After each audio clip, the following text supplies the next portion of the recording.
नमस्कार।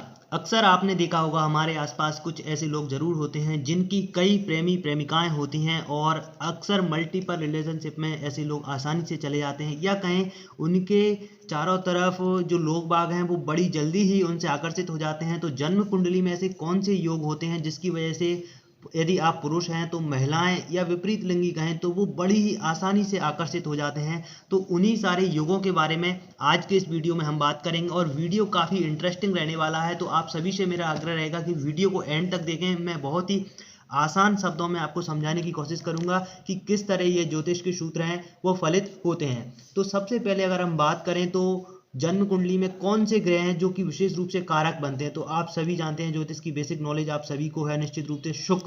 शुक्र की सबसे पहले बात आती है। यदि हम प्रेम संबंध, आकर्षण, रोमांस, लव रोमांस, इन सारी चीज़ों की बात करें तो वीनस सबसे इंपॉर्टेंट प्लेनेट बन जाता है। फिर उसके बाद आता है मंगल।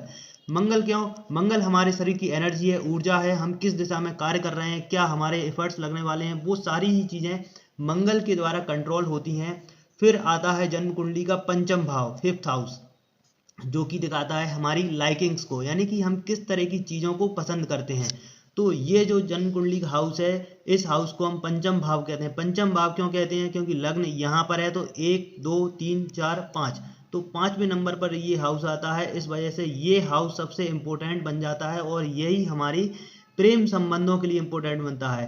तो इसका बड़ा महत्वपूर्ण रोल रहता है। तो सबसे पहला योग कौन सा है जिसकी वजह से ऐसा स्वभाव होता है, ऐसा व्यक्तित्व होता है कि विपरीत लिंगी यदि आप पुरुष हैं तो महिलाएं बड़ी जल्दी ही आकर्षित हो जाती हैं, आसानी से प्रेम संबंध बन जाते हैं। तो सबसे पहला योग है कि यदि आपकी जन्म कुंडली में शनि, शुक्र और मंगल, ये तीनों ग्रहों का प्रभाव पंचम भाव पर आ जाए, यानी कि यहाँ पर इन तीनों ग्रहों का प्रभाव आ जाता है, चाहे वो बैठ कर हों या फिर दृष्टि दे रहे हों। जैसे कि मंगल यहाँ पर बैठ जाए और शनि यहाँ पर बैठे और शुक्र यहाँ हो, तो शनि की दृष्टि यहाँ पर आ रही है, मंगल की चौथी दृष्टि यहाँ आ रही है, तो किसी भी तरीके से यदि इस पंचम भाव पर प्रभाव आ जाता है तो ऐसे व्यक्ति से महिलाएं हैं या कह सकते हैं प्रेम संबंध बड़ी आसानी से बनते चले जाते हैं। ये विशेष रूप से देखने को मिलता है, यानी कि सामने से व्यक्ति को ऑफर होते हैं। मंगल का प्रभाव होगा तो सामने से कई बार मंगल एक्सॉल्टेड हुआ तो विशेष रूप से देखने को मिलती हैं ये सारी चीज़ें।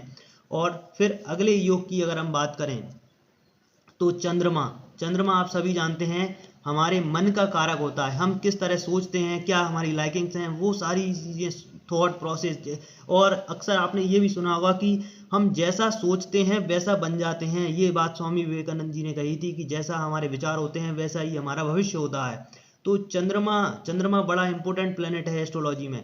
और चंद्रमा से दूसरे घर में, यानी कि आपकी जन्म कुंडली में चंद्रमा जहाँ कहीं भी स्थित हो, किसी भी हाउस में, जैसे उदाहरण के लिए चंद्रमा यहाँ स्थित हो गया तो चंद्रमा से दूसरा घर कौन सा होगा? ये फर्स्ट सेकंड। तो यहाँ पर यदि शुक्र का प्रभाव आ गया, यानी कि शुक्र स्थित हो गया, तो विशेष रूप से ये देखने को मिलता है कि व्यक्ति को भौतिक सुख सुविधाओं के प्रति विशेष रुझान होता है, यानी कि जो मटेरियलिस्टिक चीज़ें हैं, सुख सुविधाएं हैं, उनके प्रति व्यक्ति का आकर्षण है बहुत ज़्यादा विशेष रूप से देखने को मिलता है। और दूसरी बात ये भी होता है व्यक्ति का जो स्वभाव है, ऑरा है, वो भी प्रबल आकर्षक होता है। ऐसे व्यक्तियों के प्रति महिलाएं बड़ी जल्दी आकर्षित हो जाती हैं। यदि आप महिला हैं तो पुरुष भी आपके प्रति जल्दी आकर्षित हो जाएंगे। ये चीज़ जरूर देखने को मिलती है।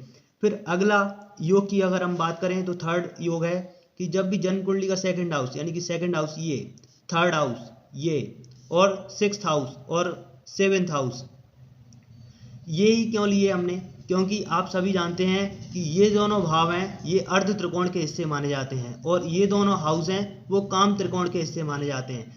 जब इनमें से किसी भी भाव के स्वामी के साथ शुक्र ग्रह लग्न में योग बना ले, यानी कि यहाँ का जो स्वामी ग्रह बना वो यहाँ लग्न में स्थित हो और शुक्र से योग बना रहा हो क्लोज, तो विशेष रूप से ये देखने को मिलता है कि ऐसे व्यक्ति के बड़े ही आसानी से प्रेम संबंध हैं, लव अफेयर्स हैं, बड़ी आसानी से इजीली बन जाते हैं, लोग सामने से ऑफर करते हैं।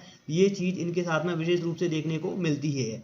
फिर अगला योग है, यदि आपकी जन्म कुंडली में सूर्य और शुक्र दोनों युति बना रहे हो और विशेष रूप से मीन राशि में, यानी कि जहाँ पर सूर्य और शुक्र का योग हो और शुक्र जहाँ पर एक्सॉल्टेड उच्च के हो जाते हैं वहाँ पर सूर्य का भी प्रभाव हो, तो ऐसे व्यक्ति के बड़े ही प्रेम संबंध होते हैं और काम वासना यहाँ पर विशेष रूप से कई बार देखने को मिलती है। बड़ी ही मल्टीपल रिलेशनशिप अफेयर्स हैं वो यहाँ पर प्रभावी रूप से देखने को मिलते ही हैं। और अगला योग की अगर हम बात करें तो शुक्र और बुध यहाँ पर स्थित हों और सकारात्मक राशि में हो, यानी कि मित्र राशि में स्थित होनी चाहिए, जैसे कि तुला में हो या कन्या में हो।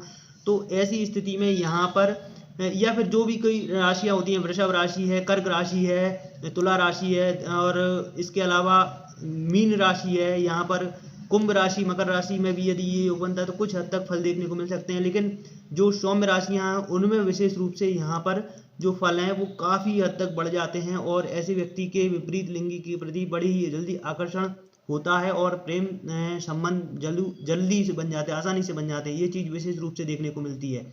तो उम्मीद करता हूँ मेरा आज का वीडियो आपको काफ़ी अच्छा लगा होगा। यदि वीडियो अच्छा लगा है तो वीडियो को लाइक कर दें, और यदि आप मुझसे पर्सनली कंसल्टेशन लेना चाहते हैं तो मेरे दिए हुए व्हाट्सएप नंबर पर आप मुझसे संपर्क कर सकते हैं। ये मेरा व्हाट्सएप नंबर है, यहाँ पर आप मुझे व्हाट्सएप करें तो मैं आपकी जन्म कुंडली भी देखकर एनालिसिस कर सकता हूँ। तो बने रहें हमारे साथ। धन्यवाद।